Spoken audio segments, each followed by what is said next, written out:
mga kuys, Kian MTV na naman nagbabalik. So panibagong araw, panibagong video na naman tayo. So for today's video mga kuys, ay nandito tayo ngayon ulit sa bahay na pinapatayo ni Idol Boy Tapang. Ayun, no? So update to mga kuys, part 2 ng update sa bahay na ipinapatayo ni Idol Boy Tapang.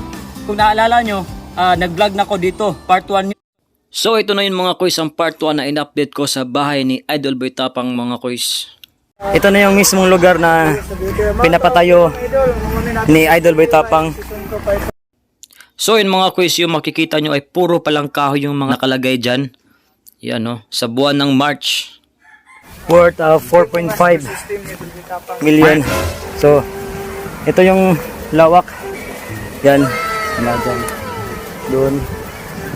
Doon. Yan. Yan. Ni Idol Boy Tapang na ipi-plane pa daw to. Ipi-plane pa daw to. Tapos yung makukuha na lupa dito sa ibabaw, ilalagay doon sa baba para kumbaga mapatag, ma-plane siya.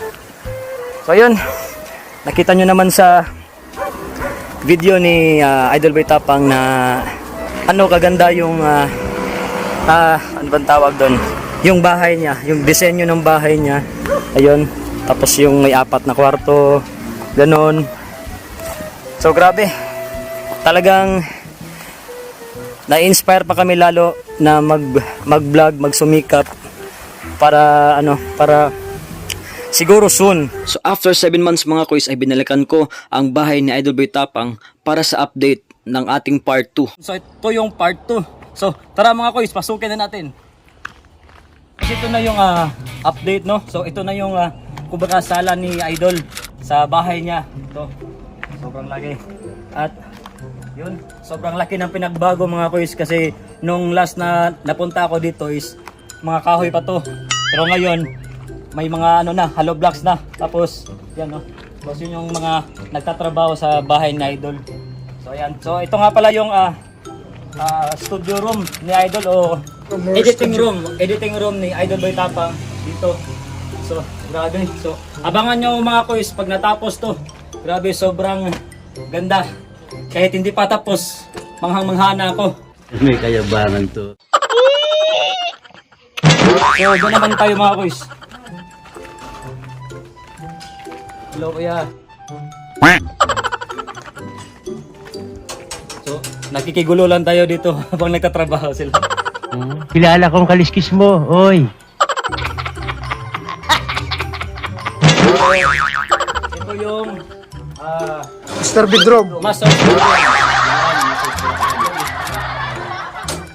Kung masters, syempre malaki, di ba? Wala ka dako! Dito naman yung ibang kwarto. Yan. Kung may mga bisita si Idol, kung kunyari kung makabisit kami ulit dito, siguro makikitulog kami dyan. Soon pag natapos itong bahay ni Idol. Pwede na! Uy, sana all! So yun mga kuys, andito naman tayo ngayon sa terrace ni Idol Boy Tapang. Ito yung pinaka-paborito niya kasi kami mga alien niya ay mahilig talaga magkape. So baka soon dito na kami magkakape habang tinitingnan yung magandang view. Yun, no? Kita yung view dyan. Tapos balak niya magpatayo ng Balak niya magpatayo na magpatayo o magpagawa ng swimming pool dyan. Magpa-welding. Magpa-welding ng swimming pool. I am the one, the way you turn down. Mga bobo! Para pagkatapos kami magkape ay diretso talon dun sa swimming pool. Ayun. Taga nabagsak ako dyan.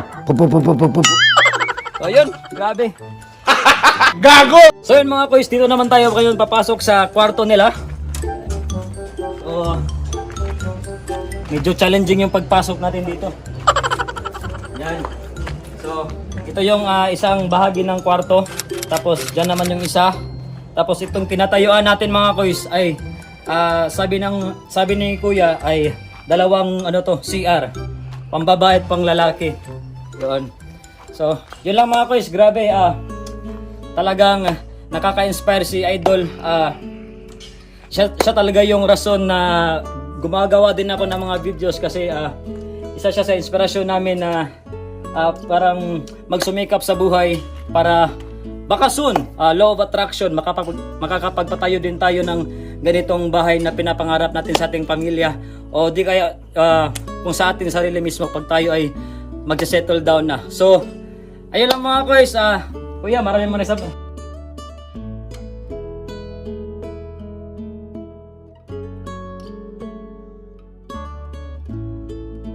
So, ayun lang mga guys. Thanks for watching and see you sa next vlog. Brr.